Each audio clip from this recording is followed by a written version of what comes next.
তো ফাইনালি আমরা পৌঁছে গেছি আমাদের গন্তব্যে। ট্রেন থেকে নেমে আমি আর আমার বোন সোজা চলে গেলাম স্টেশনের বাইরের দিকে অটো ধরার জন্য। আর এই স্টেশনটা কোথায় তোমরা গেস করো। জানো তো আমরা যেই কাকুর অটোতে উঠেছিলাম, কাকু আমরা কলকাতা থেকে এসেছি শুনে খুবই এক্সাইটেড হয়ে গেছিলেন। কাকু আমাদের সঙ্গে অনেক গল্পও করেছেন আর পিছন ঘুরে ঘুরে বারবার আমাদের দেখছিলেন আর বলছিলেন, কলকাতা কা রসগোল্লা বহুত আচ্ছা হ্যায়, কলকাতা কা রসগোল্লা বহুত আচ্ছা হ্যায়। তো যাই হোক, মুম্বাই আর কলকাতার রাস্তার মধ্যে কোনো পার্থক্য আমি বুঝতে পারলাম না। তো আমরা আমাদের গন্তব্যে পৌঁছানোর পরে আমি বোনকে বললাম, চল আগে বাজারে যাই। কারণ কালকে আমাদের একটা জায়গায় ঘুরতে যাওয়ার প্ল্যান ছিল আর আমি আমার ড্রেসের ম্যাচিং এ জুতো আনতে ভুলে গেছি। তো যাই হোক, এই দোকান থেকে আমি আমার পছন্দসই জুতো পেয়ে গেলাম। আর এই বাজারটা দেখে আমাকে কলকাতার বাজারের কথা মনে পড়ছে। যাই হোক, ওখানে গিয়ে আমরা পিজ্জা খেয়েছি আর দুজন মিলে শুধু খেতেই গেছি এটা আমাদের দেখে মনে হচ্ছে। তো খাওয়া দাওয়া কোনো রকমে কমপ্লিট করে আমরা ঘুরে আসছিলাম। তখন আমার মাথায় একটা আইডিয়া এলো যে ফার্স্ট টাইম মুম্বাই এসেছি আর মুম্বাইয়ের ফুচকা ট্রাই করবো না, সেটা হতে পারে।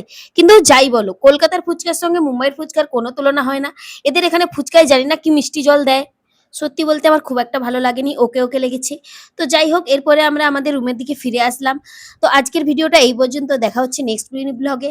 আর এরকম মুম্বাইয়ের আরো ব্লগ দেখতে চাইলে আমাকে সাবস্ক্রাইব করো। Tata, bye bye, love you all.